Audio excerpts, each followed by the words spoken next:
안녕하세요. 뉴스반장입니다. 아마도 이래서였을 겁니다. 12월 2일 명태균의 황금폰 이야기가 터져나온 다음 날인 12월 3일 비상계엄령 선포. 차라리 계엄을 선포하는 게 낫다고 생각한 건데요. 어차피 이렇게 주구나 저렇게 되지나 내란숙의 윤석열과 김건희에게는 크게 다르지 않았던 거죠. 국정농단으로 탄핵을 당할 바에는 더 크게 잡혀 들어가는 게 낫다고 생각했을 수도 있는데요. 역사에 남으려면 이 정도는 해야 되지 않을까라고 생각했을 수도 있습니다. 찌질하게 공천 개입, 여론 조작, 선거 조작, 국정농단으로 탄핵되는 건 아마도 그의 마음에 들지 않았을 텐데요. 마침내 명태균의 황금폰이 열리기 시작했습니다.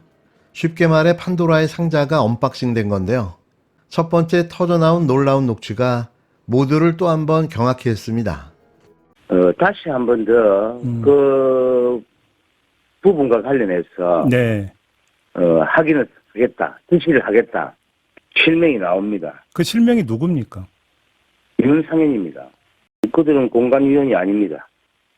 그들이 그때 당시 당 지도부를 하고 있었는지는 제가 정확하게 기억이 나지 않습니다만은 예. 아주 무게감 있는 정치인들입니다. 혹시 그러면 그게 언론에서 이른바 윤핵관이라고 불렸던 그 의원들을 이야기하는 걸까요? 정확합니다. 그러니까 내가 윤상현 공관위원한테 이렇게 할 거다 했고 그다음에 이른바 윤핵관들도 김영선 공천에 반대하지 않는다 이렇게 이야기를 했다는 겁니까? 윤석열 대통령이? 그런 취지로 이해하시면 될 것 같습니다. 지난 2022년 재보궐선거 공천 과정에서 윤석열이 당시 국힘당 공천관리위원장이었던 윤상현 의원에게 지시했다는 내용이 명태균 씨의 이른바 황금폰에 들어있다는 주장이 제기됐습니다. 명 씨의 법률 대리인인 남상권 변호사는 김영선 전 의원을 공천하라 지시했는데 당에서 말이 많다는 취지의 윤석열의 음성 부분은 해당 통화의 20% 정도밖에 되지 않고 누락한 내용은 아주 엄청난 내용이라고 말했는데요. 윤석열이 다시 한번 그 부분과 관련해서 확인하고 지시하겠다는 취지로 이야기한 건데 지시 대상은 윤상현 국힘당 의원이었다는 겁니다. 또 누락된 녹취 가운데는 이른바 윤핵관들이 김영선의 공천에 반대하지 않았다는 내용도 포함되어 있다고 전했는데요. 남 변호사는 명 씨가 윤석열과 추가로도 통화했고 김건희 씨와 통화 메신저를 통한 대화 등 여러 번 있었다면서도 일부는 삭제된 것으로 추정된다고 말했습니다. 다만 검찰의 포렌식을 통해 결과가 나오면 들여다볼 수 있을 것이라면서 또 다른 내용이 추가될 수 있음을 시사했는데요. 앞서 윤석열 김건희 부부의 공천 개입 의혹에 대해 윤상현 의원은 윤석열에게 공천 관련 보고를 한 적도 없고 김건희 씨로부터 전화를 받은 적이 없다며 사실 무근이라고 강력히 부인했습니다. 그런데 어쩌죠? 명태균의 황금폰에는 이 녹취가 들어있다니 내란 수괴에게 범죄 사실이 무더기로 추가되게 됐습니다. 그건 국정농단, 여론 선거 조작, 공천 개입, 직권남용 등등등등 적어도 100년쯤 감옥에 있어야 할 듯 보입니다.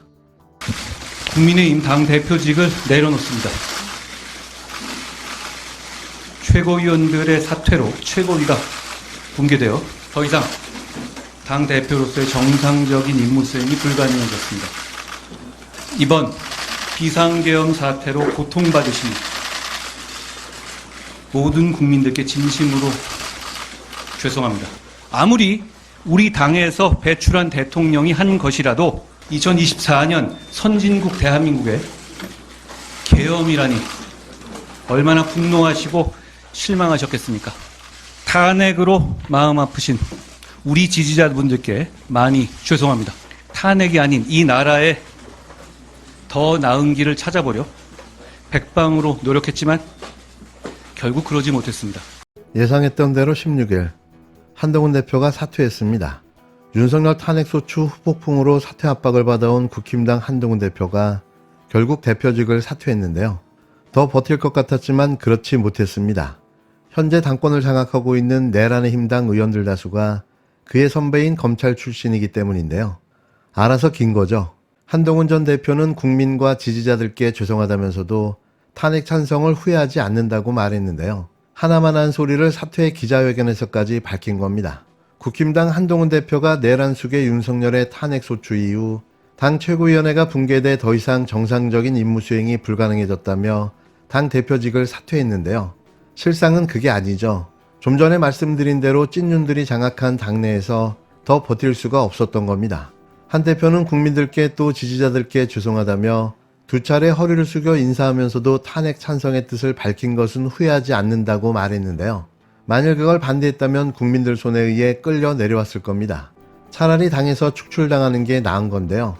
적어도 위헌 불법적인 윤석열을 옹호하지는 않은 거죠. 한 전 대표는 아무리 우리 당에서 배출한 대통령이라도 불법 계엄을 옹호하는 건 보수의 정신, 우리 당의 성취를 배신하는 것이라고 주장했는데요.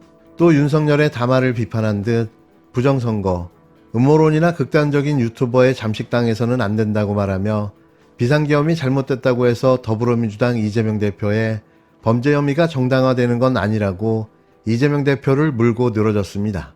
물론 이제부터 건건마다 이재명 대표를 겨냥한 공격이 시작될 텐데요. 자신의 존재감을 알리는 유일한 방법이기 때문입니다. 그런다고 차기 대권주자가 될 수 있을까요? 술 안 마신 윤석열이라고 불리는 한동훈, 딱 거기까지입니다. 끝으로 우리 곁을 잠시 떠나게 된 조국 전 조국혁신당 대표의 마지막 모습을 전해드리려 하는데요. 보는 내내 마음이 너무 아팠지만 어떻게 할 수 없는 제 자신이 더 답답하게 느껴졌습니다. 부디 건강하시고 잘 버텨내시기를 바라보는데요. 마음이 무겁습니다. 안녕하십니까. 대한민국 시민 조국입니다.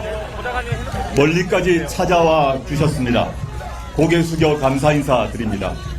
저는 법원 판결의 사실 판단과 법리 적용에 동의하지 못하지만 대법원 선고를 겸허히 받아들이고 국법을 준수하는 국민으로서 의무를 다하기 위해 이곳에 왔습니다. 영어 생활 동안 저의 흠결과 한계를 깊이 성찰할 것입니다. 존경하는 국민 여러분, 사랑하는 당원 동지 여러분, 조국혁신당은 윤석열 탄핵을 위해 국민과 함께 싸웠습니다. 마침내 지난 12월 14일 탄핵 소추안이 통과됐습니다. 내란 속의 윤석열과 그 공범들은 철저하게 수사받고 처벌돼야 합니다. 2019년 제가 법무부 장관 후보로 지명된 후 시작된 검찰 쿠데타는 윤석열 탄핵으로 끝났습니다. 개인적으로 참으로 긴 고통과 시련의 시간이었습니다. 그렇지만 그 혹독한 고초 속에 검찰개혁과 윤석열 탄핵의 대의가 공감대를 넓혀갔기에 스스로를 위로하였습니다. 조국혁신당의 4월 총선 공약 중 윤석열 정권 조기 종식은 국민과 함께 이루어냈습니다. 이제 남은 것은 검찰 해체입니다. 조국혁신당은 이미 검찰개혁 4법을 국회에 제출한 바 있습니다. 국회에서 조속히 처리해 주시길 간곡히 부탁드립니다. 전직 당대표로 조국혁신당의 당부드립니다. 정권 교체에 전력 투구해야 합니다. 내란 공범 국민의힘이 정권을 유지하는 일은 하늘이 두 쪽이 나도 막아야 합니다. 정권 교체 후 제7공화국 사회권 선진국으로 나가야 합니다. 조국혁신당이 이를 잘 이끌고 다듬어 주길 부탁드립니다. 날씨가 춥습니다. 그러나 봄은 올 것입니다. 저는 독서, 운동, 성찰을 통해 몸과 마음을 더 단단하게 만들겠습니다. 울지 마시고 환하게 배웅해 주십시오. 잊지 않겠습니다. 참, 그리고 조국혁신당을 많이 지지하고 후원해 주십시오. 제가 자유를 찾는 날 돌아갈 곳입니다. 제가 복귀할 즈음에는 더 탄탄한 조국혁신당이 되어 있으리라 믿습니다. 만해 한용운의 식구가 생각납니다. 우리는 만날 때 떠날 것을 염려하는 것과 같이 떠날 때 다시 만날 것을 믿습니다. 존경하는 국민 여러분, 사랑하는 당원 동지 여러분, 저는 이제 물러갑니다. 가슴에 돋는 칼로 슬픔을 자릅니다. 여러분이 저의 빈자리를 채워주십시오. 이제 여러분이 조국입니다. 감사합니다.